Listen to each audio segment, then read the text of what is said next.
The crisp October air in downtown Chicago carried the scent of roasted chestnuts from street vendors as I walked beside my husband Kevin toward the upscale Nordstrom on Michigan Avenue. The autumn leaves crunched beneath my worn sneakers, a stark contrast to Kevin's polished leather loafers that probably cost more than my monthly grocery budget. "I still don't understand why we're here," I said quietly, adjusting my simple cardigan as we approached the gleaming storefront. The mannequins in the windows wore outfits that could feed a family for weeks. Kevin's jaw tightened, his perfectly styled blonde hair catching the afternoon sunlight. "Because my business partners are expecting to see my wife looking the part at the charity gala next week." "Not like," he gestured vaguely at my outfit. The sting of his words hit deeper than I expected. We've been married for 8 years, and lately, these cutting remarks have become as regular as his morning coffee. Ever since his tech startup began gaining traction 2 years ago, Kevin had transformed from the sweet college boyfriend I'd fallen in love with into someone I barely recognized. Inside the department store, the marble floors gleamed under crystal chandeliers. Well-dressed shoppers moved through the aisles with confidence I'd never possessed. The air smelled of expensive perfume and leather goods. I felt like an imposter in my faded jeans and clearance rack sweater. "Good afternoon. How may I assist you today?" A perfectly groomed saleswoman approached us. Her name tag read Patricia, and her smile was professional but genuine. Kevin stepped forward, his chest puffed with self-importance. "My wife needs a complete makeover for a high-profile charity event. Dress, shoes, accessories, the works. Money is no object." Patricia's eyes shifted to me with understanding sympathy. "Of course, sir." "Ma'am, what style are you most comfortable with?" Before I could answer, Kevin interrupted. "Something that doesn't scream clearance rack." "She has simple tastes because, well," he shrugged, leaving the insult hanging in the air. My cheeks burned with embarrassment. Patricia's professional smile wavered slightly, and I caught a flash of disapproval in her eyes directed at Kevin. We spent the next hour moving through the store. Kevin criticized every suggestion Patricia made, claiming items were either too cheap-looking or not sophisticated enough for someone of my caliber. Meanwhile, I stood silent, feeling smaller with each passing minute. "These shoes are beautiful," Patricia said, holding up an elegant pair of black heels with subtle gold detailing. "They would complement the dress perfectly." I reached for them, admiring the craftsmanship. "They're lovely, but what's the price?" $450, Patricia replied gently. Kevin let out a harsh laugh that echoed through the shoe department. Several other customers turned to look. $450? For shoes? He looked at me with mock concern. "Honey, you can't even buy shoes without checking the price. Maybe we should stick to Payless." The humiliation washed over me like ice water. Patricia's face flushed with secondhand embarrassment for me. Other shoppers pretended not to stare, but I felt their eyes on me nonetheless. "Kevin, please," I whispered, wishing the floor would swallow me whole. "What?" "I'm just being realistic. You've never spent more than $50 on shoes in your life. Why start now?" His voice carried that condescending tone I'd grown to hate. "You can't even buy shoes without having a panic attack about money." Patricia cleared her throat diplomatically. "Perhaps I could show you our more moderately priced options." "No," Kevin said firmly. "If she's going to represent me properly, she needs to look the part. Even if it means I have to put everything on my credit card because she certainly doesn't have the means." The words hit me like physical blows. 8 years of marriage. 8 years of supporting his dreams while putting mine on hold. 8 years of managing our household on a shoestring budget while he invested every penny into his business. And this was how he saw me. As a burden. As someone who couldn't even buy shoes. I stood there in that upscale department store, surrounded by luxury I supposedly couldn't afford, feeling more alone than I ever had in my life. The career I'd sacrificed, the dreams I'd deferred, the independence I'd given up, all for a man who now saw me as nothing more than an embarrassing accessory that needed upgrading. "Actually," I said quietly, my voice steadier than I felt, "I'd like to try on those shoes." Kevin rolled his eyes. "We've established you can't afford them. Let me try them on anyway." Patricia nodded, relief flickering across her face. "Of course. What size?" As she disappeared to retrieve the shoes, Kevin leaned close to me. "Don't embarrass us both by pretending you can actually buy them." I know exactly how much is in your account. But Kevin didn't know everything about me. He didn't know about the life I'd carefully kept separate from his judgment. He didn't know about the quiet decisions I'd made over the years, the small investments, the careful planning I'd done while he assumed I was just another dependent housewife. Patricia returned with the shoes, and I slipped them on. They fit perfectly, as if they'd been made for me. They're beautiful on you, Patricia said warmly. I'll take them, I said. Kevin laughed again. With what money? I looked at him, really looked at him, seeing clearly for the first time in years the man he'd become. The man who thought so little of me that he assumed I was incapable of financial independence. I'll put them on my card, I said simply. Your card? Kevin's laughter was cruel. The one with the $200 limit I got you for emergencies. Patricia stepped forward, her professional demeanor intact, but her eyes showing newfound respect for me. I'll need to see your payment method to complete the purchase. I reached into my purse, past the old wallet Kevin knew about, to the sleek card holder I'd kept hidden for 2 years. My fingers closed around the black card that represented so much more than just purchasing power. It represented the secret life I'd built, the investments I'd made, the future I'd been quietly securing. As I handed it to Patricia, Kevin's expression shifted from amusement to confusion. What kind of card is that? He asked, squinting at the unfamiliar design. Patricia's eyes widened as she examined it. Her entire demeanor changed, straightening with a respect that bordered on reverence. Ma'am, she said carefully, would you prefer to complete this transaction in our VIP suite for privacy? The question hung in the air like a challenge. Kevin looked between us, his confidence beginning to crack as he sensed something shifting beyond his control. Kevin's face went pale as Patricia continued examining my card with growing amazement. The confusion in his eyes was almost comical, but I felt no urge to laugh. This moment had been building for 2 years, ever since I'd made the decision to take control of my own financial future. What's going on? Kevin demanded, his voice losing its earlier confidence. It's just a credit card. Patricia looked at me with newfound respect, her professional training clearly kicking in. Mrs. Winchester, I said quietly. And yes, I'd prefer the VIP suite. Kevin's jaw dropped. Winchester wasn't just my maiden name, it was the name on all my private accounts, the name I'd never legally changed despite our marriage. The name that represented the woman I'd been before I'd let myself become diminished by his expectations. Follow me, please, Patricia said, her tone now deferential in a way that made Kevin visibly uncomfortable. As we walked toward the back of the store, Kevin grabbed my arm. What the hell is happening here? What aren't you telling me? The VIP suite was a small, elegantly appointed room with plush seating and champagne service. Patricia gestured for us to sit while she processed my card. The machine beeped, and her eyes grew even wider as she read the screen.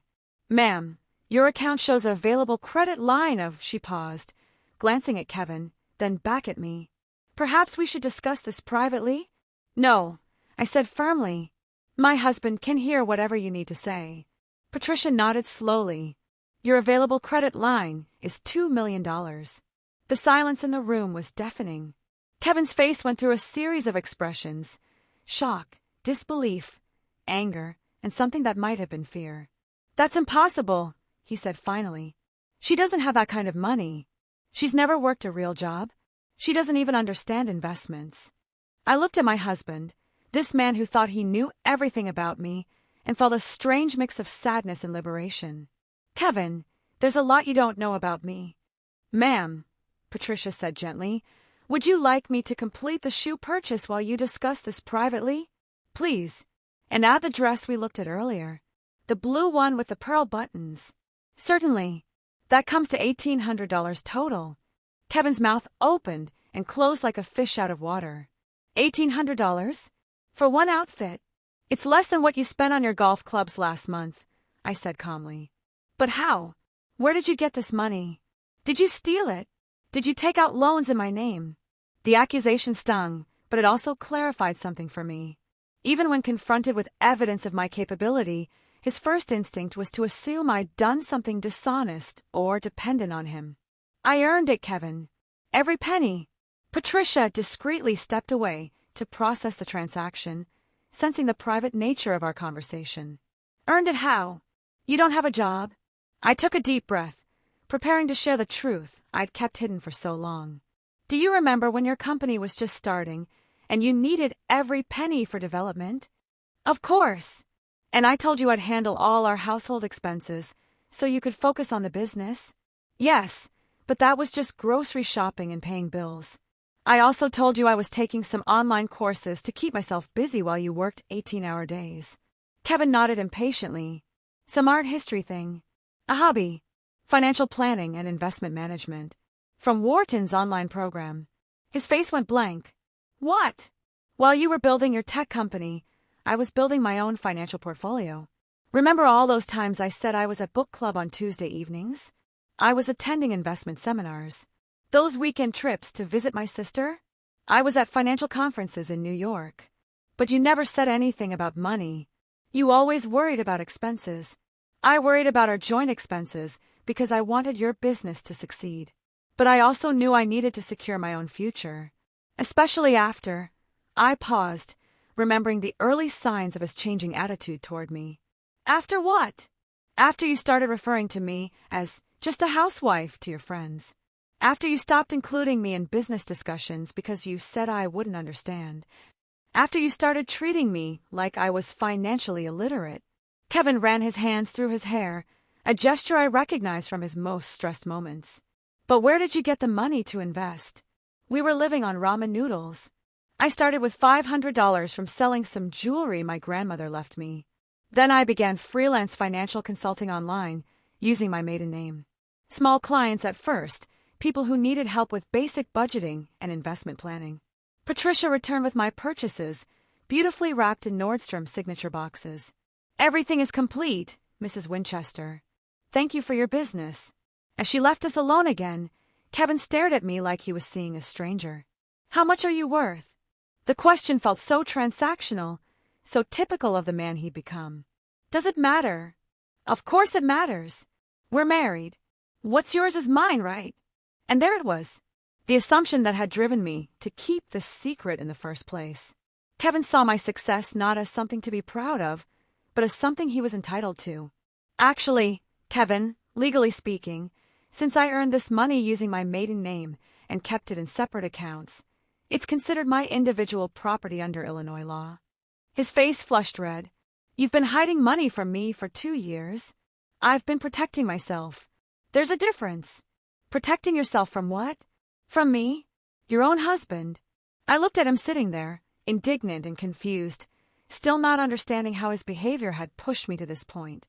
Do you remember what you said to me 6 months ago when I suggested we could afford a nicer apartment? Kevin frowned. No.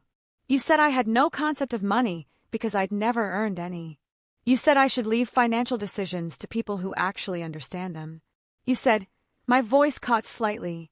You said I should be grateful you tolerate my financial ignorance because most men wouldn't. The memory hung between us. Kevin's face showed a flicker of recognition, but no apology. I was stressed about the business. I didn't mean. You meant it, Kevin. And you've meant every dismissive comment since then. Every time you've made me feel small and incapable and dependent. Patricia knocked softly on the door. I'm sorry to interrupt, but I wanted to mention that Mrs. Winchester qualifies for our Platinum client services. We could arrange for a personal shopping appointment whenever convenient. Thank you, I said. I'll be in touch. After she left, Kevin and I sat in silence for several minutes. The weight of 2 years of secrets filled the space between us. So what now? Kevin asked finally. It was a good question. What now, indeed? The drive home from Nordstrom was the longest 20 minutes of my marriage. Kevin gripped the steering wheel of his BMW like it might escape, his knuckles white against the black leather.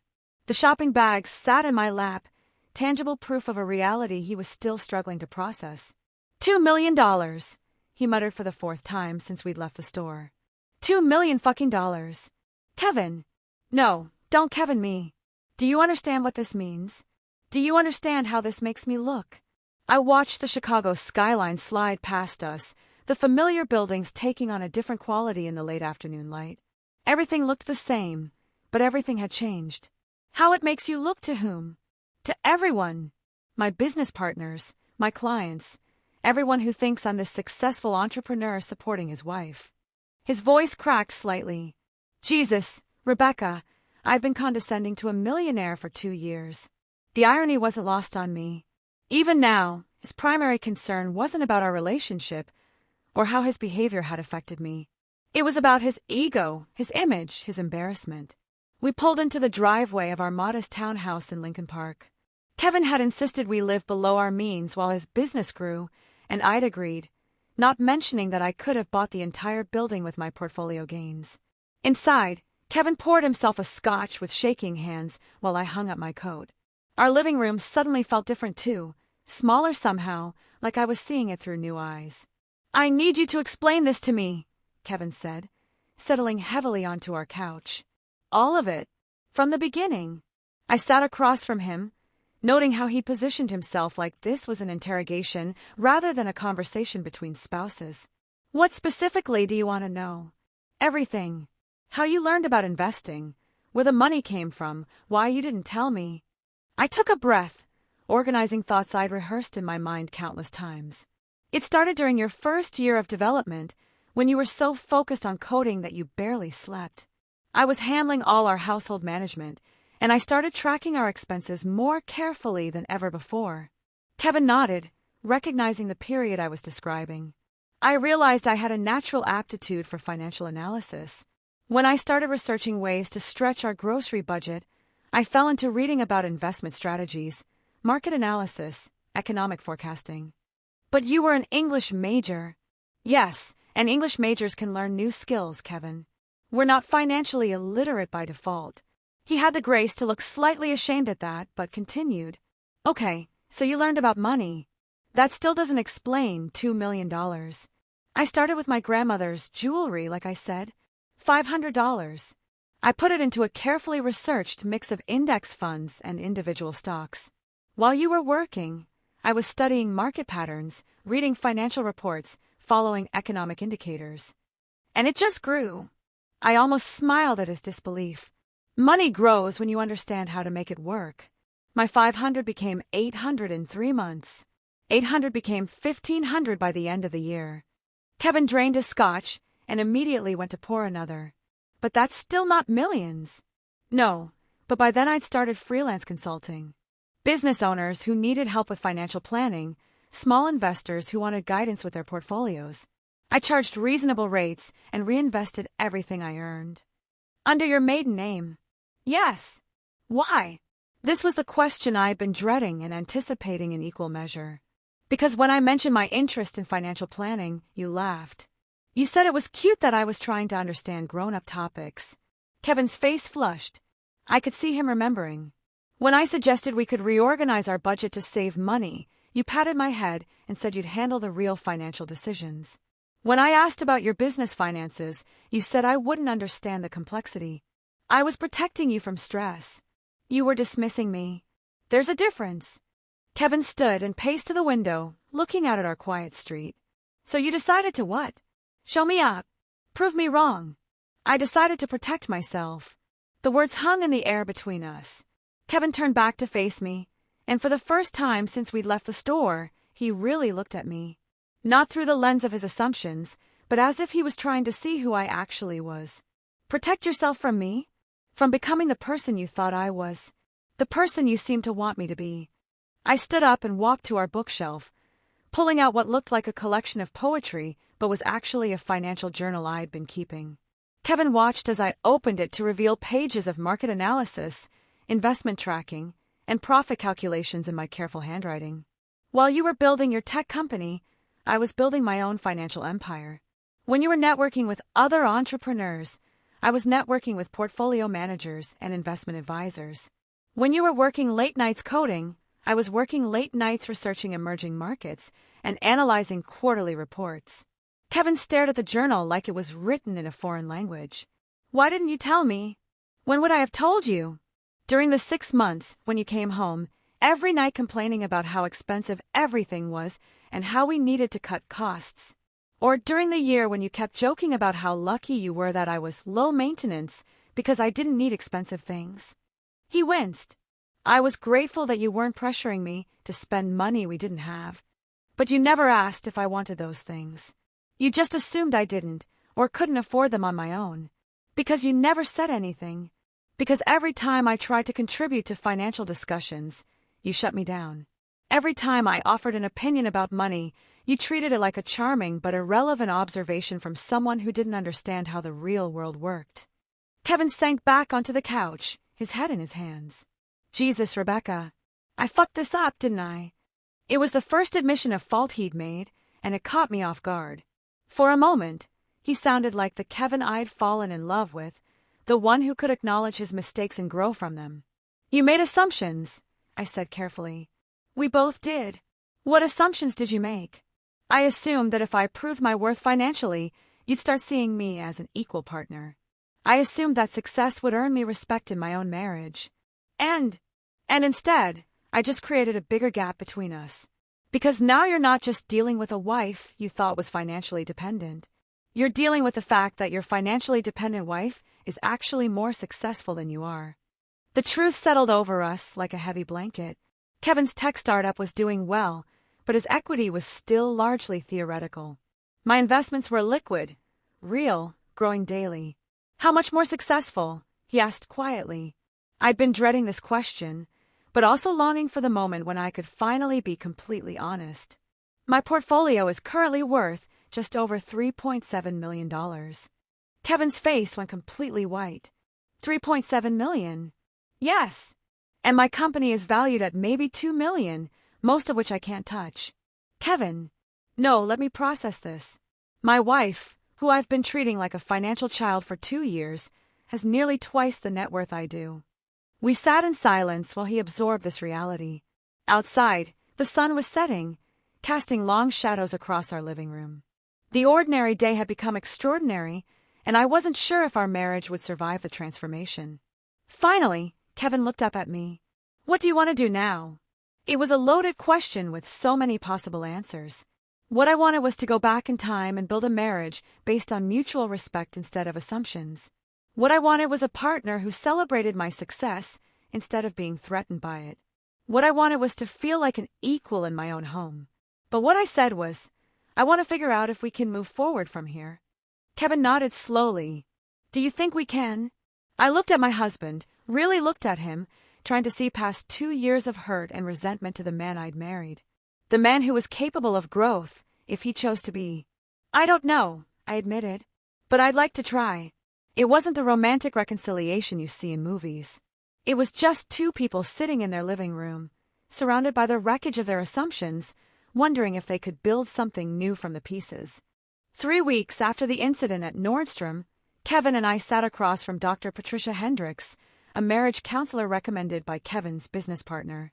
The irony of sharing a name with a store clerk wasn't lost on me, but this Patricia dealt in emotional transactions rather than financial ones. So, Rebecca, Dr. Hendricks said, how are you feeling about the changes in your marriage dynamic? I glanced at Kevin, who sat rigidly in his chair, still processing the reality of our situation. Hopeful but cautious. We've had some good conversations, but I'm not sure Kevin has fully processed what this means for us long-term. Kevin shifted uncomfortably. I'm trying to understand how I became the villain in my own marriage. Kevin, Dr. Hendricks said gently, what do you think Rebecca means about long-term implications? Obviously I need to apologize for how I treated her. I get that, but I don't understand what she wants from me now. This was the crux of our problem. Kevin saw the revelation of my wealth as something that required an apology and maybe some behavioral adjustments, but not a fundamental change in how we related to each other. What I want, I said slowly, is a partner, not a patron. For 2 years, you've made financial decisions for both of us because you assumed I couldn't contribute meaningfully to those discussions. But now I know you can. Knowing I can and actually including me are different things. Dr. Hendricks leaned forward. Can you give us a specific example, Rebecca? I'd been thinking about this exact question. Last week, Kevin's business partner offered him a chance to invest in a new venture. Kevin spent 3 days researching it, crunching numbers, weighing the pros and cons. When he finally told me about it, it wasn't to ask for my input. It was to inform me of his decision. Kevin frowned. But you said you thought it was a good investment. After I did my own research, yes. But you never asked for my analysis. You never considered that I might have insights that could help you make a better decision. I didn't think. Exactly. You didn't think to include your wife, who happens to have a track record of successful investments, in an investment decision. Dr. Hendricks made a note. Kevin, how does it feel to hear Rebecca's perspective on this? Frustrating, he admitted. I'm trying to change, but I keep falling back into old patterns. And honestly, it's hard to wrap my head around the fact that Rebecca is better at this stuff than I am. Better how? I asked. Better at making money. Better at understanding markets. Better at, he struggled with the words. Better at being successful. There it was, the real issue. Kevin's identity had been built around being the financially successful one in our relationship. My hidden success didn't just challenge his assumptions about me, it challenged his assumptions about himself. Kevin, Dr. Hendricks said, what does Rebecca's financial success mean to you personally? It means I've been an ass for 2 years, he said immediately. It means I completely misjudged my own wife. And it means, he paused, looking down. It means I'm not the man I thought I was. I felt a surge of sympathy for him. Kevin, your worth isn't measured by whether you make more money than I do. Isn't it though? I mean, what kind of man doesn't know his own wife is a millionaire? The kind of man whose wife felt she couldn't share that information safely. The weight of that statement settled over all of us.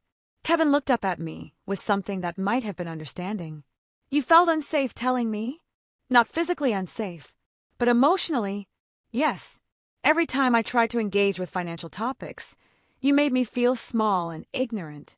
Why would I risk sharing something that important with someone who had already decided I wasn't capable of understanding money? Dr. Hendricks waited a moment before speaking. It sounds like you both made choices to protect yourselves, but those choices created distance between you.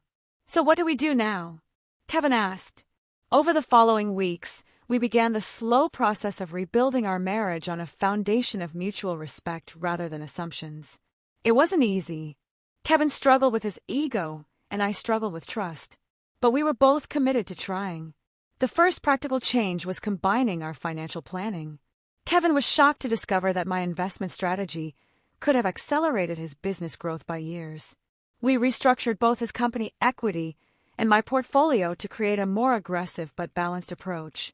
I can't believe I was turning down clients because I thought we couldn't afford to expand, Kevin said one evening as we reviewed our new joint financial plan. With your backing, I could have hired 2 more developers last year. I offered to help with business expenses multiple times, I reminded him. I thought you meant like grocery money. We both laughed at that, but it highlighted how completely we had misunderstood each other. The second change was harder. Kevin had to learn to see me as a true partner, not just in our marriage, but in all aspects of our life together.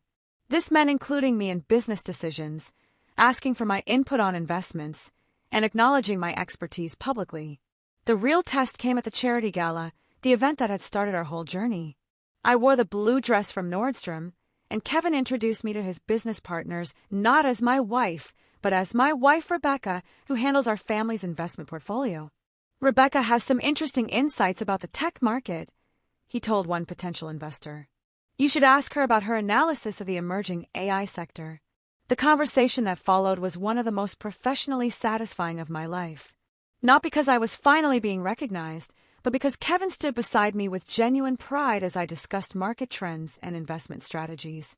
Later that night, as we walked back to our car, Kevin stopped suddenly. I owe you more than an apology, he said. What do you mean? I owe you years of respect, years of partnership, years of seeing you for who you actually are instead of who I assumed you were. I took his hand. We both made mistakes, Kevin. No, this one was mostly on me. I turned my wife into a stranger by refusing to actually see her.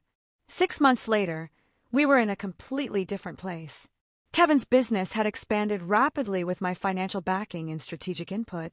My consulting practice had grown as well, partly through referrals from Kevin's network. More importantly, we had learned to function as true partners. We were having dinner at a new restaurant in downtown Chicago when Kevin brought up something that had been on both our minds. I've been thinking about that day at Nordstrom, he said. What about it? What if you hadn't had that credit card? What if you really had been the financially dependent wife I assumed you were? I consider the question seriously. I think I would have left you eventually. Kevin's fork paused halfway to his mouth. Really? Really? Not because of money, but because of respect. The way you spoke to me that day, the assumptions you made, the way you treated me like I was less than you, I couldn't have lived with that long term. Even if you had been dependent on me financially, especially then. Financial dependence doesn't justify emotional dismissal. Kevin nodded slowly. I'm glad I never had to find out what our marriage would have looked like if you'd actually been the person I thought you were. Why? Because it would have been built on my inability to see my partner's worth. That's not love, Rebecca. That's just ego with a marriage certificate. We finished our dinner in comfortable silence, both of us understanding that we'd navigated our way through a crisis that could have ended our marriage. Instead, it had become the foundation for a stronger relationship built on mutual respect, genuine partnership, and the kind of love that sees and celebrates rather than diminishes. As we walked home through the Chicago streets, past the Nordstrom where our journey had begun, I reflected on how dramatically our lives had changed. Not because I'd revealed my financial success, but because we'd both chosen to confront our assumptions about each other and ourselves. Kevin slipped his arm around my waist. I love you, Rebecca Winchester Thompson. It was the first time he'd used both names, acknowledging both the woman I'd been before our marriage and the woman I'd become during it. I love you too, I said, and meant it completely. Our story wasn't about money, ultimately. It was about seeing and being seen, about respect and partnership, about the choice to grow together rather than grow apart. The credit card had been a catalyst, but the real transformation had happened in our willingness to rebuild our marriage on a foundation of truth. As we reached our front door, Kevin paused. Next week, when we meet with that new investor, I want you to take the lead on the financial projections. Are you sure? I'm sure. You're better at it than I am, and it's time I stopped pretending otherwise. I smiled, pulling out my keys. Partners! Partners, he agreed. And this time we both meant it.